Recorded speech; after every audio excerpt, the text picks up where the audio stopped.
for Flabonga, month-old Acuba. With Dale and Tony breaking all the rules.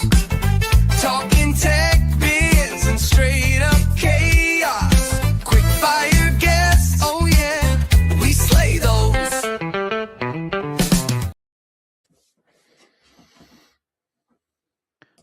Good afternoon. My name is Dale Rodriguez, and this is Flabonga Month of the Cube. With me today, I've got my awesome co-host, Tony Stevenson. And we've got our average to middling guest. You're on mute. Jabroni. Oh, God. Hi, I'm Tom. He was going to argue this. Yeah, the average to middling thing, and then he went mute. Yeah. He's going to kick off. He was going to give me like the right act. He's like, actually, no. Sorry, Tom. I only say average to middling because you're a guest. You can handle the banter. This is your third time being on the show. We are actually grateful you're here. And to let the audience know, you're in Australia right now, so it's almost 10 o'clock. You've had a long day, and you've chosen to spend some of the evening with us. So genuinely, no sarcasm, thank you for taking the time to talk to us. You're welcome. I just don't really have a social life or anything else to do, so thought, why not? It's Cool. It's a good thing to fill the gap with. For those who don't know you, who may be seeing you for the first time, not the thrice time, what do you do? Why do you do it? That sounds more like you're a police officer. What did you do and why have you done it? No, Honestly. wrong skin color. That's awkward. What do you do for a living, Tom? I am the global BDM for Content Snare. So basically, I chat to people about what I sell, which is a good time. Oh, hello.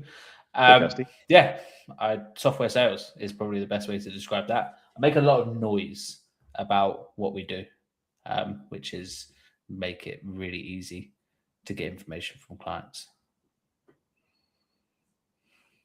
Is that what kind of information? From what kind of clients? Literally anything from like onboarding all the way through to offboarding.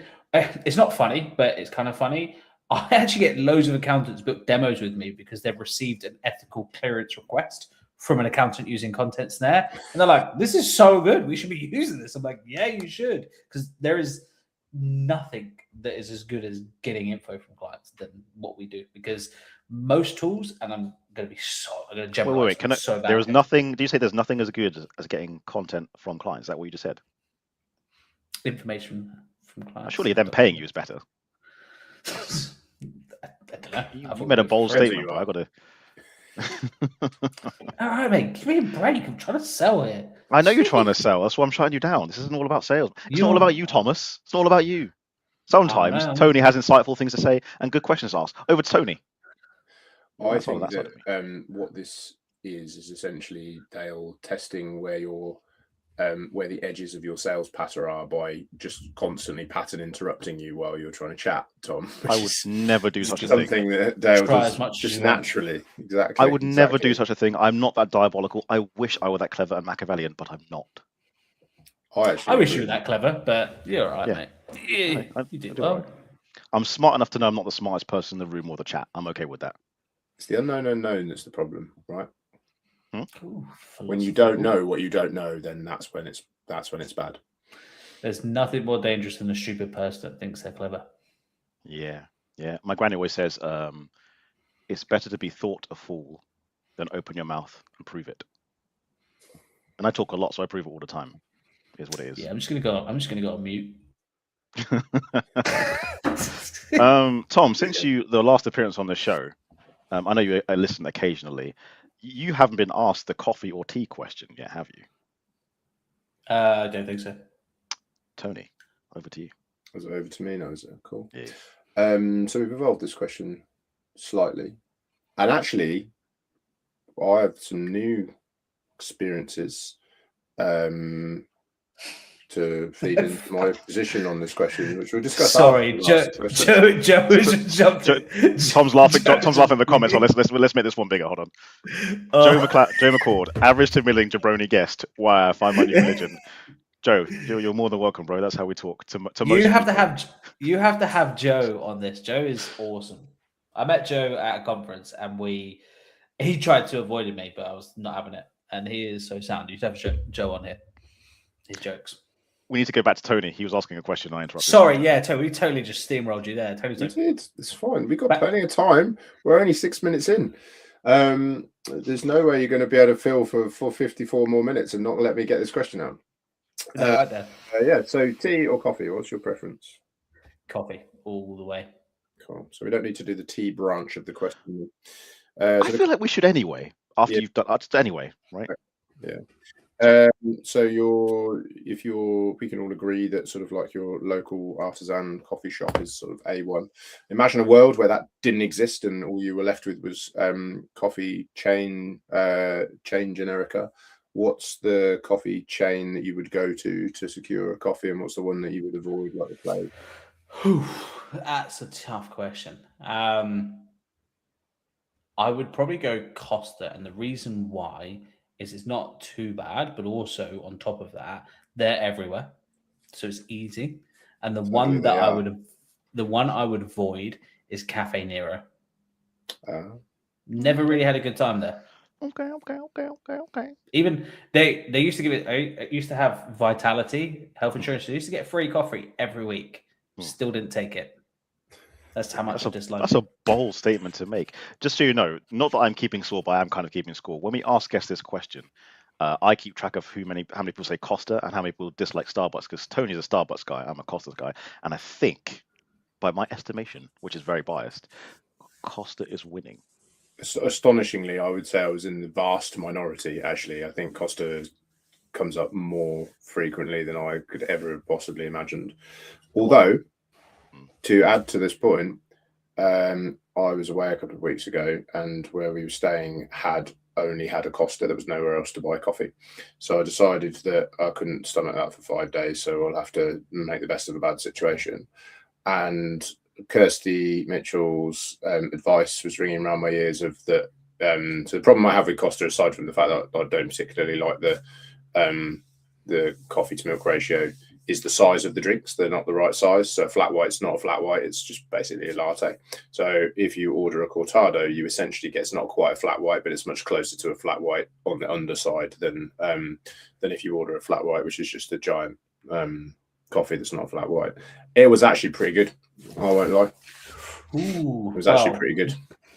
This is what gets me here in Australia. You go, can I get a flat white? And they ask you what size. No, there's no size. It comes in a size. That's exactly. The flat white. But it was invented in Australia as well, so I find that don't even get me started. The best thing that I've stumbled across recently, though, is called a Melbourne Magic. So it's like a double ristretto shot with then like about 120 mils of kind of foamed milk. Sensational. I think I've had a Melbourne Magic. The lady who talked to me did it 120 quid. It was the best half an hour of my life. I didn't get that. We should not have done this on the first. We should not have done this on the 1st of April. Why not? I'm going to raise a comment. Great, Greg's doing matcha. What is? I don't trust anybody. You've got to read the comment. You've got to read the comments, so people who are listening can hear. Who's it from? It is from. Tony, who is reading this? Me or you, mate? It sounds like it's you. I mean, I put the comment up, so I assumed it would be me, but it seems like it's you. Mate, so we'll go with you, mate. Listen here, I'm the host. Stay in your lane. I think I saw Greg's doing matcha now. We can't have that kind of behaviour. Tony, over to you. Okay. I think I saw Greg's doing matcha now. Not sure what's happening. Tom, you're going to behave now. So I don't trust anyone that drinks matcha, because there is no way you're drinking that like earth. That's what it tastes like there. You cannot convince me otherwise. And people go, yeah, this is really nice. They're lying. Anyone says to me, I drink matcha, do not trust you. So I'm familiar with like kind of what it looks like. And I think I've tried it once or twice. But I have absolutely no idea what actually it is. Do either of you know what it is? Like where it comes from? It's a type of tea. Yeah. And my understanding is, so most teas are actually the same. Green tea is just tea before it's ripened. So you have green tea before it's not fermented, but like kind of grown for longer. And then black tea is tea that's grown for maturity. So matcha is a type of green tea, and it comes in like different grades and quality. And most of the grade quality we get, at regular places like Starbucks, Costa, is like grade 3. It's the worst of the worst. And if you actually want good matcha, you need to get it from like Japan or India where it actually grows and they have like a different grinding process. So, for example, if you grind the matcha tea and you grind it too quickly, it scorches the leaves, which makes a bitter taste. But actually, really good matcha ground properly tastes a lot nicer. So what you're saying is essentially it's adding tea to coffee. No, because matcha. If you have like a matcha latte, is that tea. coffee, or that's actually tea just made like a coffee? It's a tea made like a matcha. coffee. The matcha is the ingredient. There's no coffee in it. It's matcha. But it tastes like earth. It literally tastes like if I just got some grass and dirt, chuck that all up in a blender and put that in a drink, that is matcha. Try a vanilla matcha with white chocolate cold foam from Starbucks. That is Or just get a McDonald's milkshake. That's what it sounds like. that sounds Yeah. I've had a McDonald's milkshake for ages. I know. I had one the other day. It was crazy. I had it, and there's all these dudes knocking in my door. I was like, what's everyone doing? It's a terrible joke. It's a terrible, terrible joke. That was atrocious. Almost as bad as my Melbourne Magic joke. That was disgusting. It's my yard. Just leave me alone. Yeah, amazing. People come to the yard. Wow, I had something in my head that's gone completely. Should we bring it back to work, Tony? We could do. Okay. Tom, now's a chance. Why should an accountant care about content snare? I mean, you guys won an award last year for Xero Wars, best app ever, but like, why else would you care about content snare? I think it's probably the biggest problem that most firms don't solve. And the problem is when you're getting information from clients, people either use like email, portals, all these different things, and there's no consistent method for the client when it comes to getting that information in. And they'll try something over here, try something over there. It doesn't have the depth and flexibility. So they always revert back to email. And they had never really, like, they know they have this problem, but they never can really fix it. And that obviously is just getting info from clients. But the flip side, with a lot of like accounting tools, and bookkeeping tools, they have like a lot of language that clients don't understand. They don't know what to do. They don't want to remember login details. They don't want to go here, there, and try and get this different stuff. They want to know, what do I give to you, and like easily give that in a nice experience. That's exactly what we do. We solve that problem. And I don't believe anybody does it in as nice of a clean experience for clients than we do. And when people use it, this is the biggest thing that we have. People use content snare. They love it. They don't leave us. That's it. Do you have any cost benefit ratios you can pull off the top of your head? Like, the idea is we use content snare, we then save 200 hours a year on admin time, something like that. Yeah, so we actually have a LinkedIn post that we share with a lot of people. It's got over 50 firms on there. One person, Ewan Fletcher, he went on, he said it's about half of a full-time person. That's how much time they save. We did a survey. This is a little bit outdated, but it was 24 times ROI. Liston Newton, big firm out here. Their team efficiency was recorded to be 50% up. And their data, this is the key, the data accuracy, 70% up. Because the problem is, I say, give me your bank statements. You're like, well, what are you talking about? Is where we have like an instruction field. So I can say, I need your bank statements. And in that instruction field, I can say, for this period, for this bank account, and then I can also restrict what you can upload. So I can say PDF and CSV only. So that, what happens a lot is you might ask somebody, like a client, for 5 things. They give you 2. One of those is the wrong file. One of those is the wrong type of file. We stop all of that at source. Can I ask you a mean question? Sure. How is it different to anything else on the market? OCR's been around for a while. How's it different? So we don't do OCR. I'm talking specifically about, say you're trying to close out like a tax year, or you're trying to onboard a client, and we need to know your name, your company name. Do you have a spouse that's going to go on here? Do you have any other business details? All that sort of stuff, right? All of those things we need to know, which people right now kind of use like a portal or an email. And most of this happens most of the time. Accountant goes, this is great. They send it to the client, and I get daily emails from firms going, hey, look, this is what my client said. And clients say something along the lines of, this is amazing. Why have you never done this before? This was so easy for me. I have that probably every single day. Cool.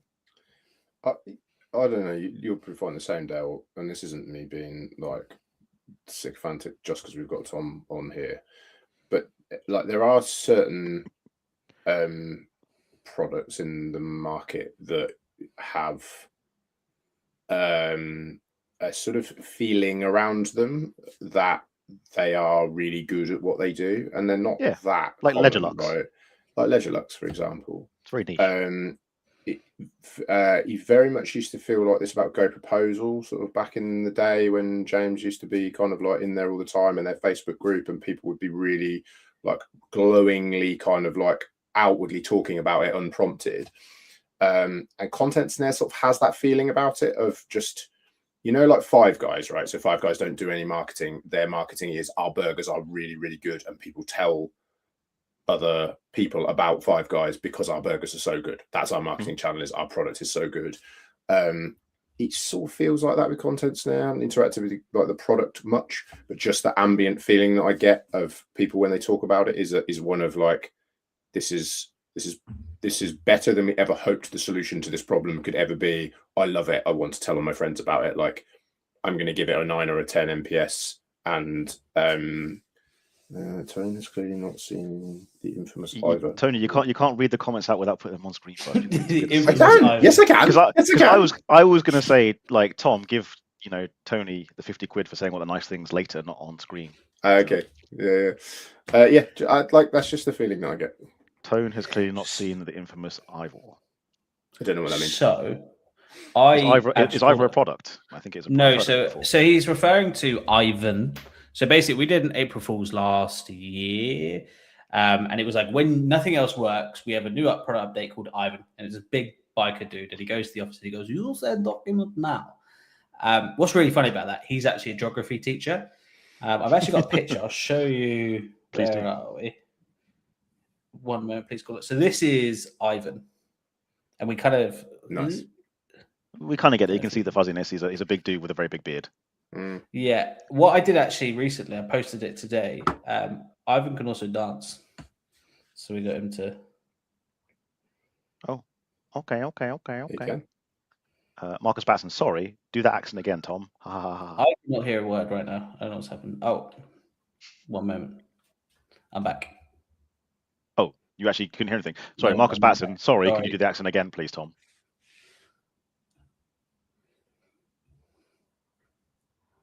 Is that no? No.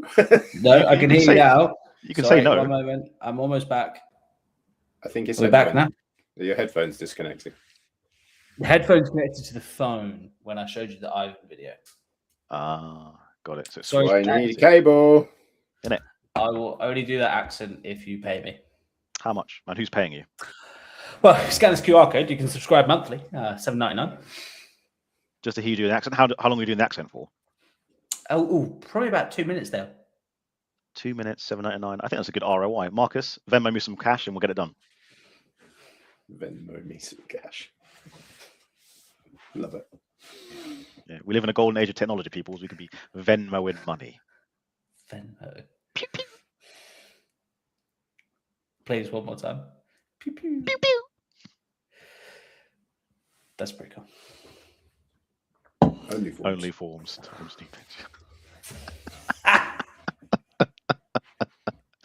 Oh god, Marcus is on it today. He's so good. He is. Tom, have we asked you the fictional character question yet? Yeah, I said Joffrey. Yeah, it was a good shout. Game of Thrones. It's Joffrey. Don't know who else it would be. Okay, if you could save one evil person from all of history, who would it be? One evil person from history. Yeah. Oof, that's as in real life history or sci-fi. Let's go for fictional history, because if you say real person, that gets you in trouble, doesn't it? It does. We'll go fictional. Yeah. That's a tough question to think about, because I really, as I've got older, I really like the villain, and I don't know. Most I'm just like, yeah, like I'm with the villain, and I don't know. It's because as I've got older, I've got more grumpy. I'm just like, yeah, no, I get it. I understand you, bro. And I clearly been through something. Villain. Clearly been through something. Yeah. Tony, what I do in my personal time is up to me. I I don't would know. say this is a probably- safe space, but this is not a safe space. It's not Don't safe space, don't slightly cathart to means us in any way, shape, or form. Like Yeah. a good line say, "We listen, but we don't judge," but we do listen, and we judge harshly. So I don't know. What's your? Who would you save? I ask these questions, never thinking about them until I've asked them. Like this just came off the top of my head, so I have no idea who my historical fictional person I would save. If I had to think, who was the bad guy in Who Framed Roger Rabbit? I remember he get rolled over by a steamroller, and it turns out he was a cartoon. I'd save him. He was a bad guy, but he was hilarious at the same time. My immediate thought. Nice. Yeah, I just have no idea. I don't even know. It's a dumb question. Like, don't humor it. It's a Nah, ridiculous question. I'm trying to think because like the basic stuff, like Darth Vader, but that's just boring. Like everyone, like mainstream. I want something niche. Something But, niche. yeah, but right now I can't think of it. So Don't go too niche though. People might not know who you're talking about. well, that's true. I mean, I would have said like Vegeta from Dragon Ball Z, but he became a goodie. So like, you know what I mean? That's true. I don't know. We'll circle back to it. We'll put a pin in that. We'll take it offline. Yeah. We'll circle back, put a pin, and take offline. What's your favorite corporate phrase? That's a question for you. Synergistic management solutions. Love it. Ooh. That's so nice. How much would I have to pay you for you to change your name to that? Synergistic management solutions. You couldn't pay me enough. I love it and hate it at the same time. We've got like I know what it means, and the idea of it, the concept makes perfect sense. But just saying it in that way is so douchey. Can you imagine trying to get that on like those like DMLL forms where they got the little squares you're trying to type on? I need more squares. Sure, right? Synergistic management solutions. Yeah. I reckon Or Big Tony, you've holistic got approach. A holistic approach. Holistic approach. I reckon One Tony, that's you got something like that. one that I feel has crept in recently, which I struggle with a little bit, is let's deal with this asynchronously. Oof. The fuck does that mean? I It mean, means, I not know- in a meeting. It means not Yeah. in a meeting. It means let's do it like individually in our own time. yeah. Yeah. Yeah. Not together at the same time. So it'd be like we're talking about this. Let's just go out and comment on the doc at our own leisure. I've heard a lot about MCPs recently as well. That's sliding into corporate speak. But that's an acronym though, isn't it? Like I know, but there's a time when no one said it. Now everyone says it. yeah. And what does it stand for? Model Context Protocol. Okay. Basically an API, but for AI. AI. Oh, That segued us nicely onto AI, didn't it? very Tom. jazzy. What are your thoughts on AI? I love it. I think I love it. I think it can do so much. As long as you have no follow-up questions, this is my thoughts. If any AI is listening to this, oh dear overlord, I think you're great. No, I think it's great. I think the biggest challenge with AI is you can do so much and so many different processes, but the problem that I often see, and this is just my experience, people are doing like all these mini processes with AI because they can just do it now, and they spend all this time, this massive time arc, trying to solve like these little problems because they don't really know what to do. And also, most people that are like, "Oh, I've done this or I've done that," and you're like, "Well, why would you not look at the grander picture?" They probably didn't even have the process in place, and that's probably where AI could really help, is to be like, "This is my current process. Analyze this. Where can I make improvements?" And there's a lot of stuff. Like I saw this person, they spent 5 hours building this AI tool that did all these different things. And I was like, I literally have that in a zap, like one zap. It's one zap. It's just an automation. So that's one part. I love the idea that people can build their own apps and really explore that and have like that. My concern with that is security. So I was listening to a podcast. I can't remember what the podcast was, but this dude was basically like, if you use something like Lovable, right? They're SOC 2 and ISO certified, which means that, but your app isn't. And it's really important if you're going to have any sensitive data or any outward facing data that you either get that like pen tested or you have your own security places. And this dude, I need to find this out. He'll be like on my recents. He literally went up to all these people that have like, when he got up to them, he found them online that have done their own apps and pushed it out there. It was something like 80% of those, he was able to access all this sensitive information straight away.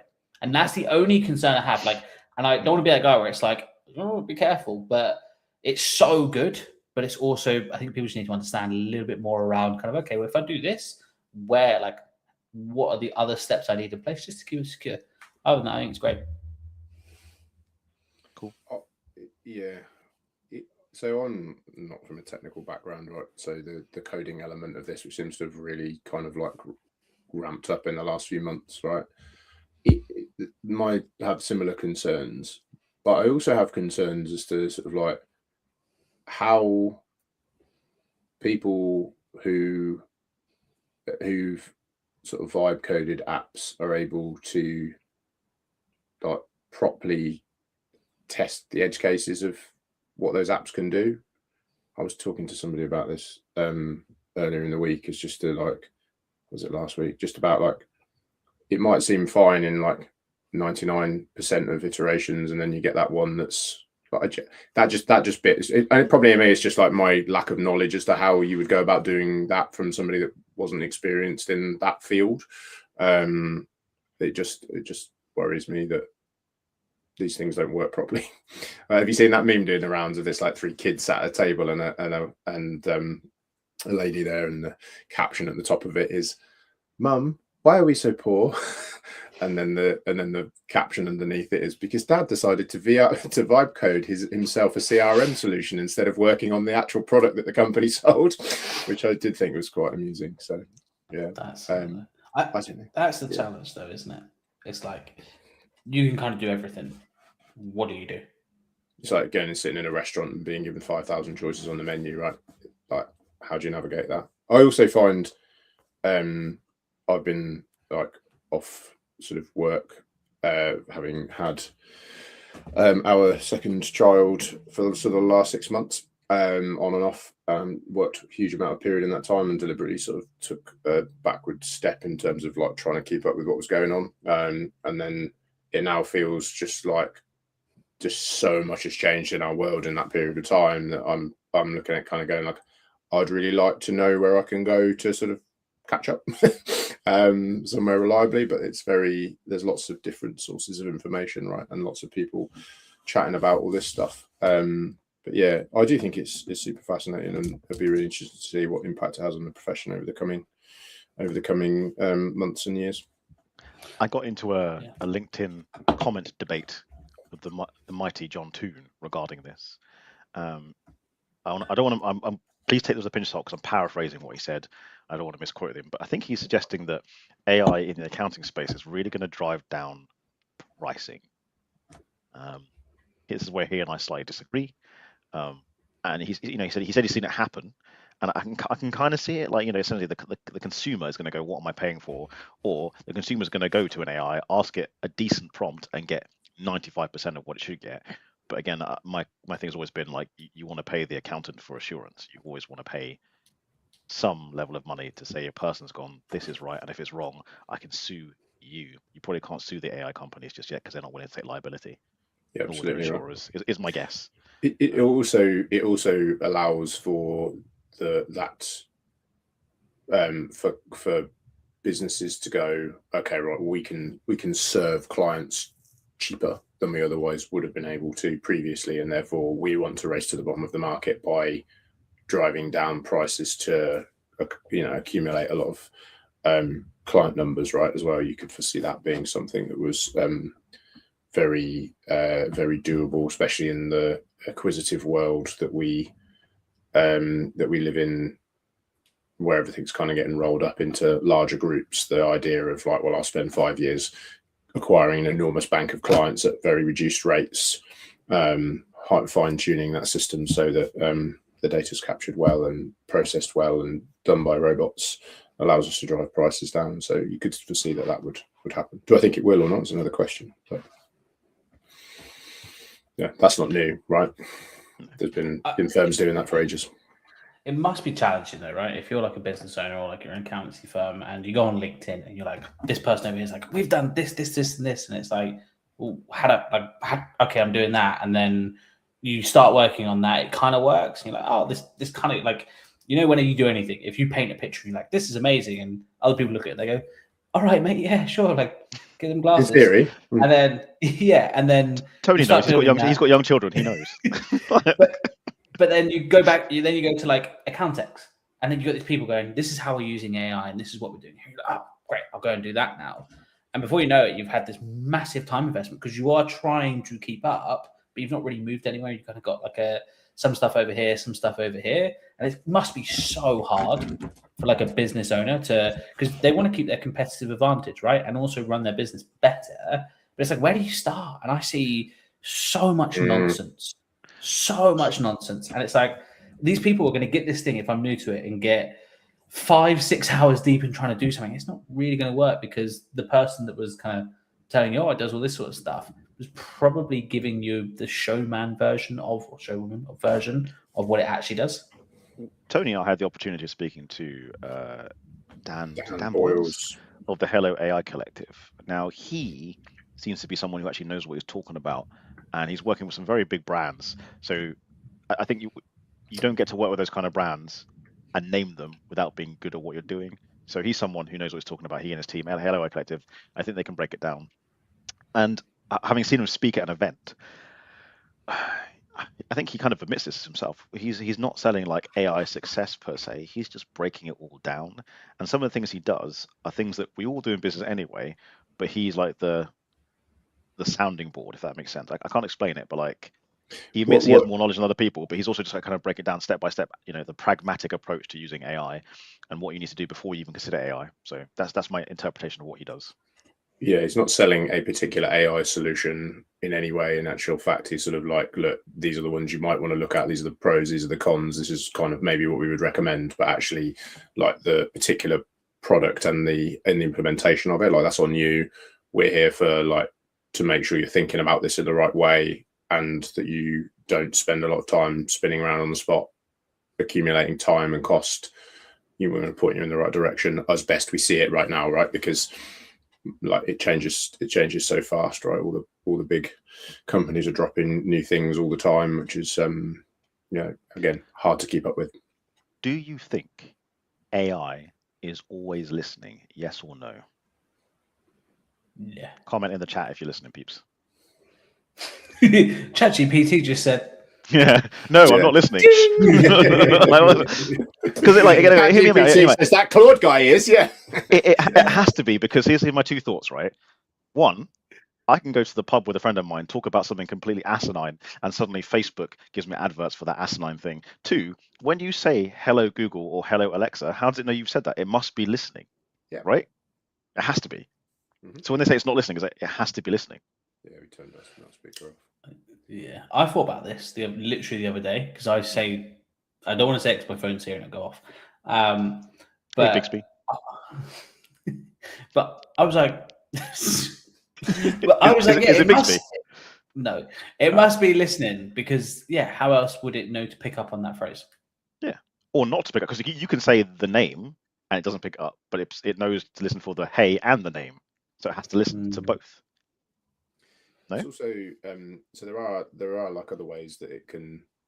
So it happens to my wife an awful lot where she gets stuff that will appear on ads. It doesn't happen to me very much, but it happens to her all the time. Of like we'd be talking about something and then it'll ping on your phone and there'll be an ad there for it or something like that, right? And there is ways they can do it in terms of that person that you're speaking to about that particular thing. If they've driven that conversation, there's a good chance that they've Googled it, and then your two phones are next to each other, so they take the punt that you might have been talking about that thing and serve you an ad because it's in your interest because they've looked at it on their phone, I think.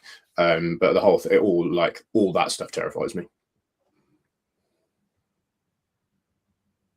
I didn't get any of that. For some reason, I don't know why, but because of my subscription, whatever it is, streaming to the FM page has stopped working. And then I thought I'd turn it off and on again, which I did. It stopped working again. And I thought, you know what? I'll do it to my personal profile, like back in the good old days. And I now have an error message saying, it looks like your stream isn't showing up on LinkedIn. This is likely blah, blah, blah. And I thought I'd share that with people on YouTube, just in case they were trying to watch on LinkedIn. But I realized sharing it on this means they're not going to see it, because if they're on LinkedIn, they can't see the message. So that's actually kind of redundant. Well, here we are.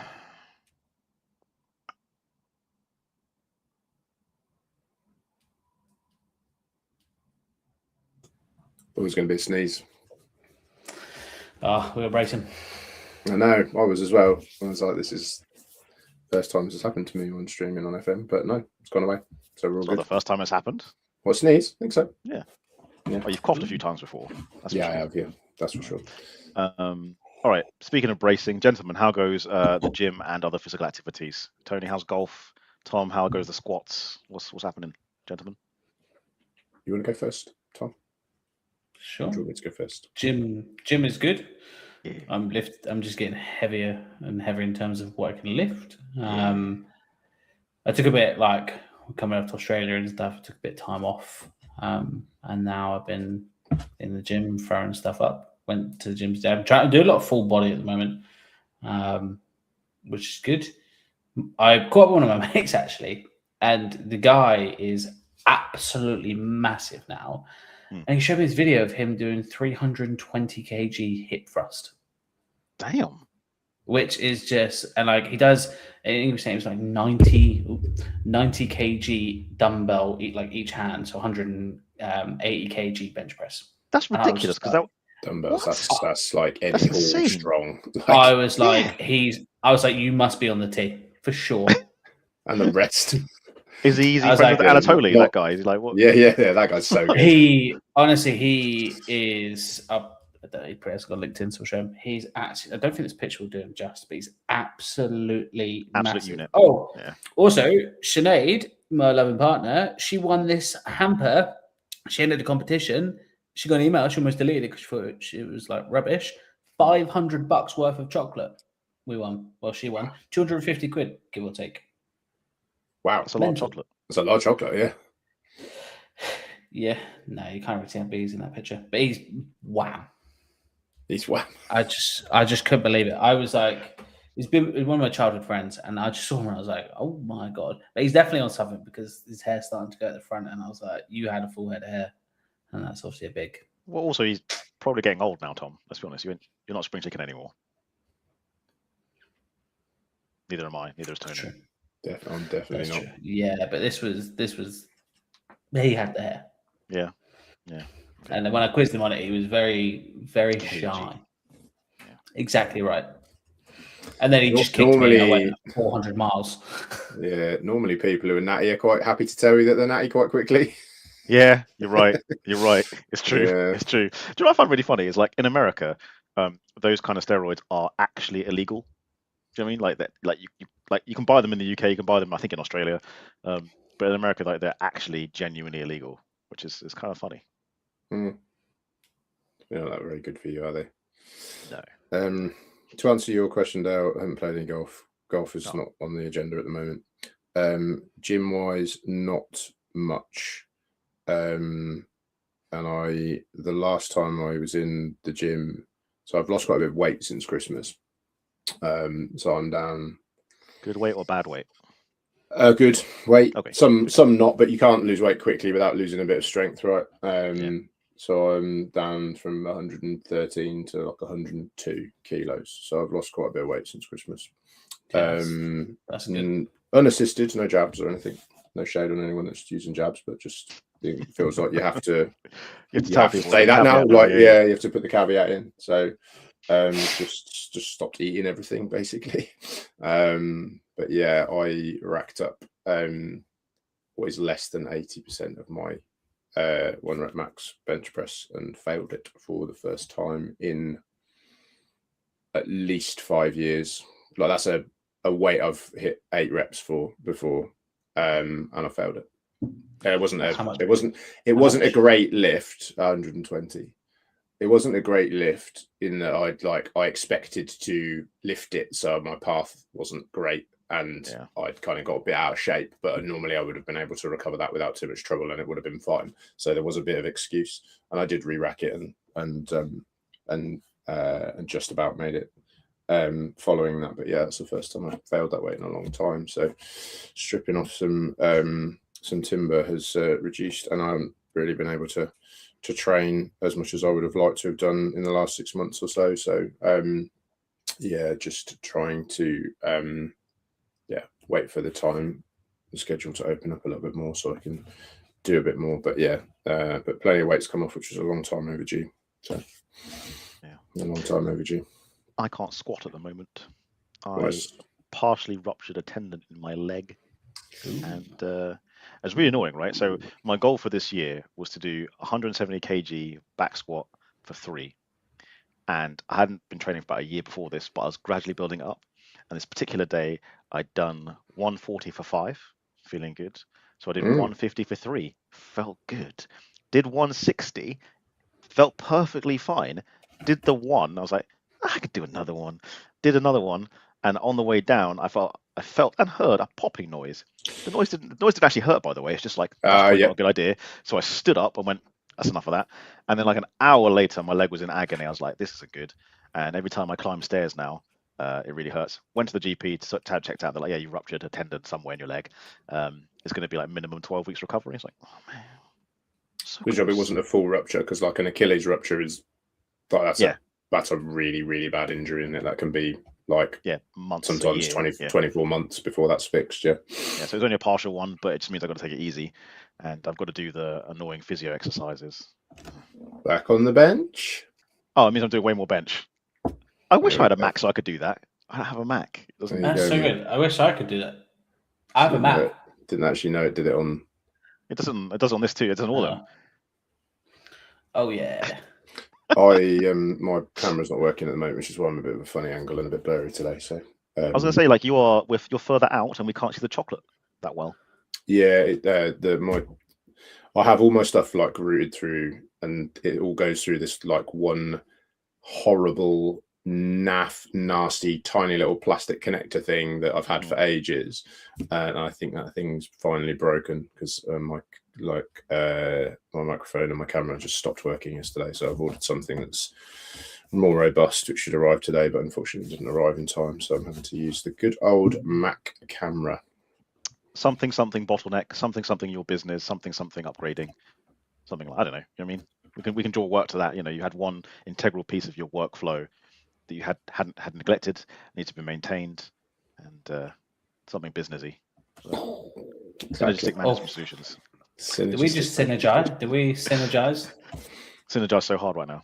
Yeah. Ooh, that. You've been to drama school, Tony, haven't you? That was. No, nice. I just watched The Office. That's a Brent. That's an absolute Brent, original Brentism. I've never seen The American Office.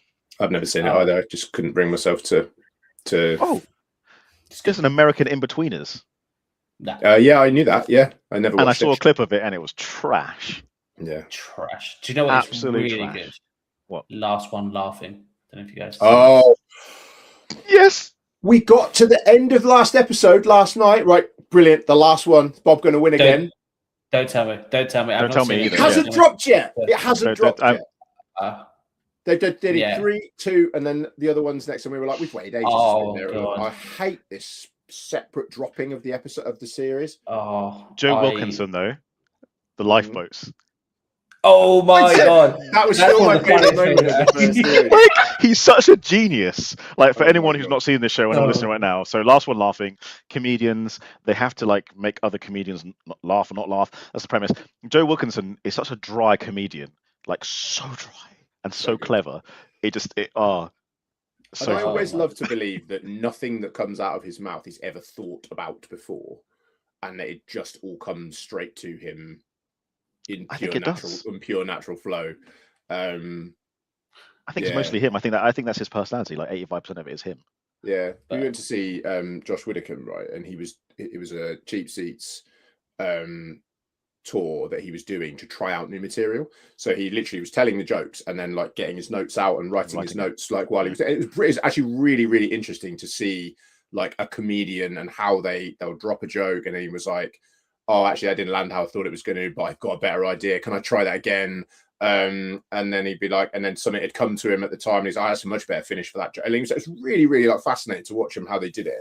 Really, really good. Like way better than I thought. I thought it was going to feel a bit sort of like broken and disjointed, but to understand like the science of comedy and like the structure of it, rather than it just the bit that you get to see, which is just what feels like somebody just being really funny, but actually a lot of thought's gone into it. But I just can't imagine Joe Wilkinson would ever have anything other than just straight from the top of the dome, stream of consciousness, never planned anything. Like he was really good on Celebrity Traitors as well.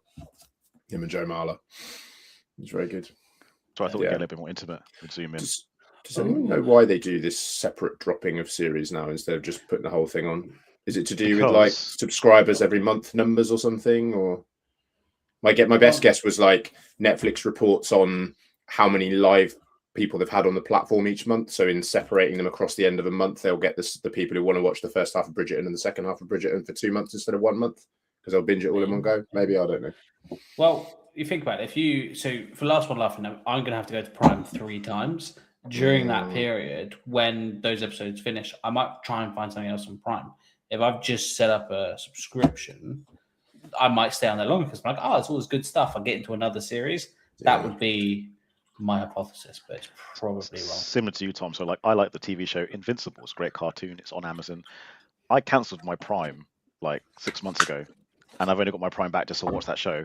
They drop an episode every week, so I've got to keep my Prime for at least a month. I have to watch the show because it comes out every week.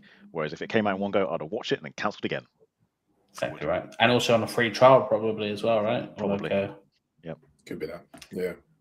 So, very good show. Very good show though. Most Prime trials are what, like 30 days? And this has been over, is it give or take 30 days? So you would get the revenue, I guess. But Last One Laughing I'm talking about. Tom, does it feel good to have the word global in your job title? Oh, that's it, boy. I specifically asked for it. Because people say things. No, people say titles don't mean anything to me, and you're kind of right. Like if you're but it does also mean it means things to other people. No, like global sounds like a big deal. Is that a fat joke? No. If I was going to call you fat, I'd just call you fat and not make a joke about it. Yeah, no, it's good. I like it. I called you a jabroni within the first 30 seconds of this live stream. Loved it. Really got the authentic experience. Yeah, no, I love it. I think, I don't know, it sounds very jazzy. It just basically, I think, like you said there, it gives people the understanding of like, oh, who would I speak to at this company? Probably this guy if I want to speak to him about. Or, I mean, too cocky, like, maybe not you because you're too busy doing global stuff. Talk to someone on your team. No. Well, it's global business development manager, right? So my job is to speak to people that are interested in using this, and also find people that are going to be relevant. And then I do a lot like across. So actually, my core regions are UK, US, and Australia, and New Zealand. Australia and they're my like core regions, and I do different stuff. So like in the UK, because I tend to only work up to about like 1 p.m. UK time. A lot of the stuff I do in the UK is kind of like one-to-many focused, as where in Australia and Z I can do a lot more like one-to-one stuff. And then in the US, I have to get up early in the morning to do that. So again, it's kind of more like how do we give them a better self-guided experience, and then just navigating all those things together. I think the last time you spoke, you were just stepping into the UK with more intent at Content Snare. Like, how have you? I can imagine that MTD would be a kind of driver maybe for content. How are you finding the UK, the landing? Yeah, really good. We've got some really great partners. We've got a guy called Lee Combs. I don't know if any of you know him. He's sound. MTD is a big thing for us. So the biggest issue for MTD is firms will have like, I don't know, especially with landlords, they'll have like a business that they're looking after, and now they need to do the landlord part. They have to collect that information, right? Like, did you do any maintenance on your property? Did you do this? Have you got all of that sort of stuff? So with us, we basically built a series of MTD templates that ask these sort of questions. Firms can literally go, okay, I've got these 100 clients that I'm going to do MTD for. I can either send this request that goes out every month or every quarter. It's automatically reminded. And then when the time comes, all the information is done. They just have it there. They review it, and then they do the job.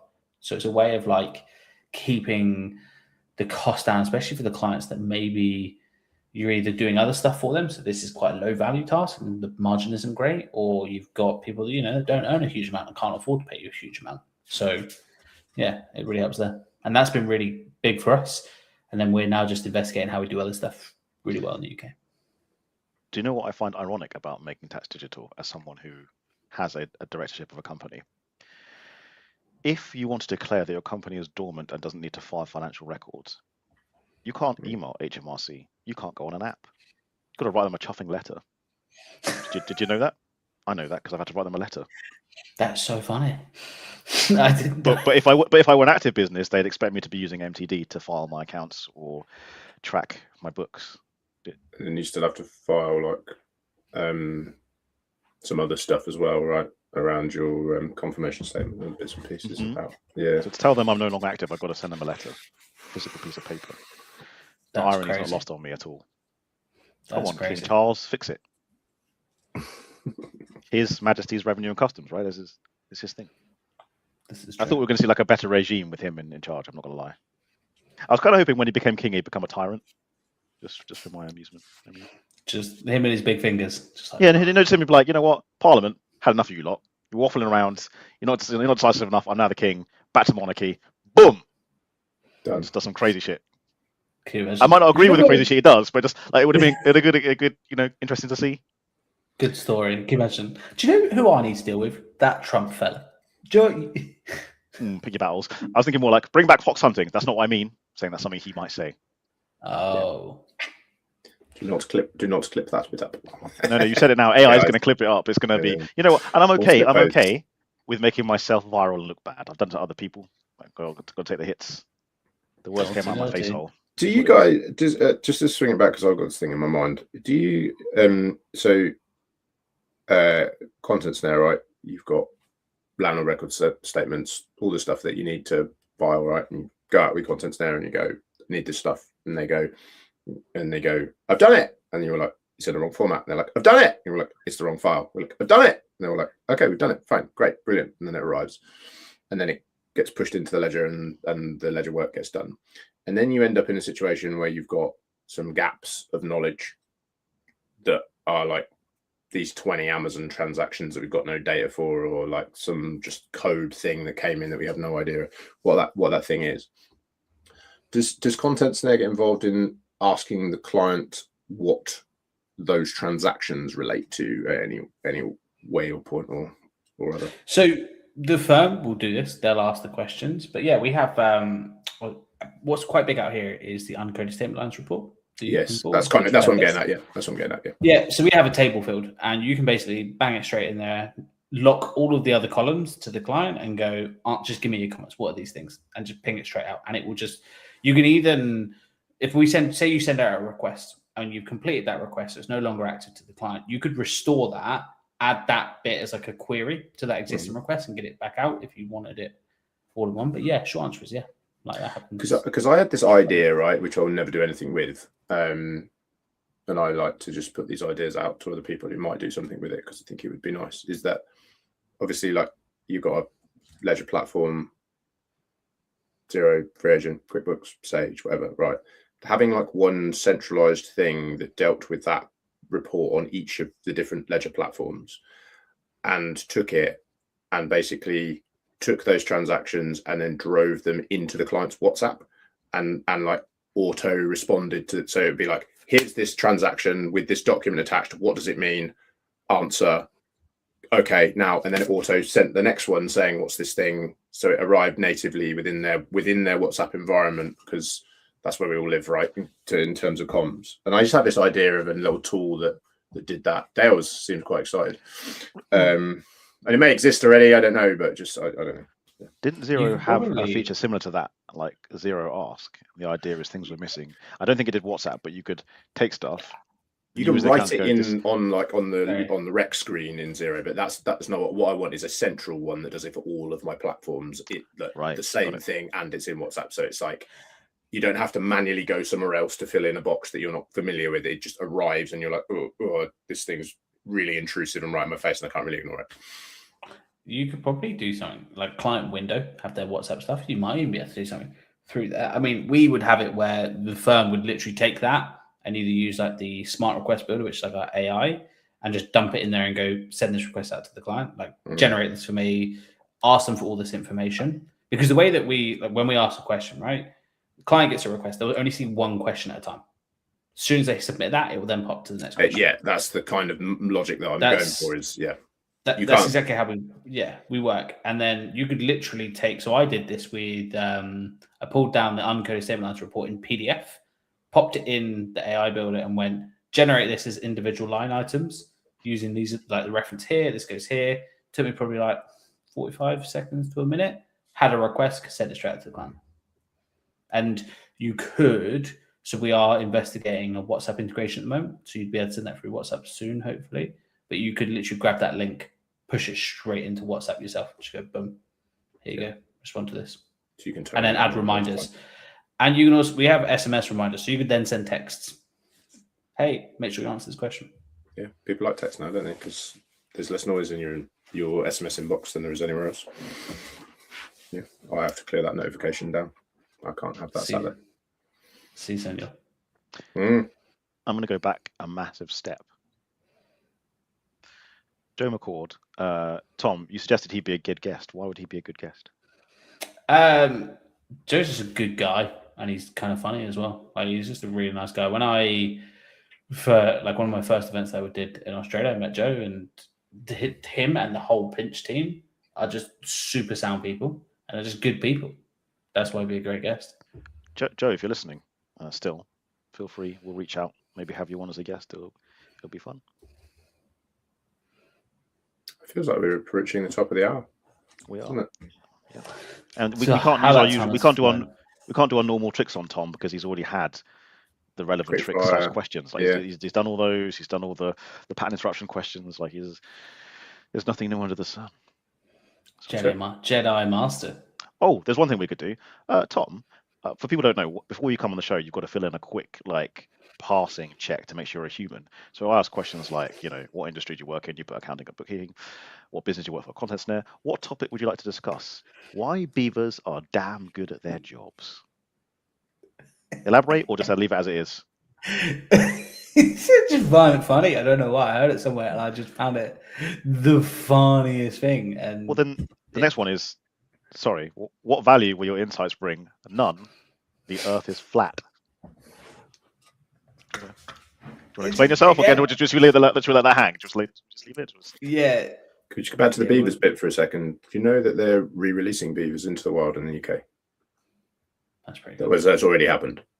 They are on a bunch of separate like kind of estates that they're experimenting with rewilding them. They also want to rewild water buffalo and wolves into this country, which I'm against because I like being top of the food chain. Water buffaloes. Yeah, I didn't realize this. We've had European water buffaloes. I didn't realize this because I thought there was African, but no, there's water buffaloes that used to exist in Essex. I'm thinking of relaunching those. And again, wolves, because the idea is like Yosemite Park in America, where we've decimated the wolf population, has actually messed up our food chain. So the idea is actually have these animals. Then actually would. I love the water buffaloes because they're just basically I just love them. They're cows, right? But they just get in the water. They just do whatever they want. And me and my wife went traveling, and we were in India, and the guide was like, "They are so unpredictable. Like, I am terrified of them. Like, you just shouldn't go near them because they just do what the hell they like." And I just see them sitting in there with their little curly horns, like sticking their heads out of the water, being like, "I'm in water, and I'm a massive cow. There's nothing you can do about it." Kind of like hippos, like they know they're big and strong. Like, do I want? Yeah. Kind of like Tony. Yeah. Sorry, I meant as a compliment, dude. That's right. Picky battles. Big and strong. Do I want? Yeah. Nah, I hear that. My favorite animal here is, we have two. We've got the bush turkey, but you just see them out in the street. You'd be walking, there'd just be a turkey walking across the road. And then the other one is we have bin chickens, which are that's like a big bird with this. It's got this long, massive Is it a weka? Is that what they're called? I have no idea. It's got it's this white looking bird with this bit, and they're always on a bin, hence bin chicken. Food stuff. That's it, ibis. Yeah, they're two of my favorite. Why? I just don't know. I find the fact that I see a turkey running around really funny, and then just these weird long birds that, they look like they're those masks that people wear when they go to like masquerade balls. And with the long, constantly in costume.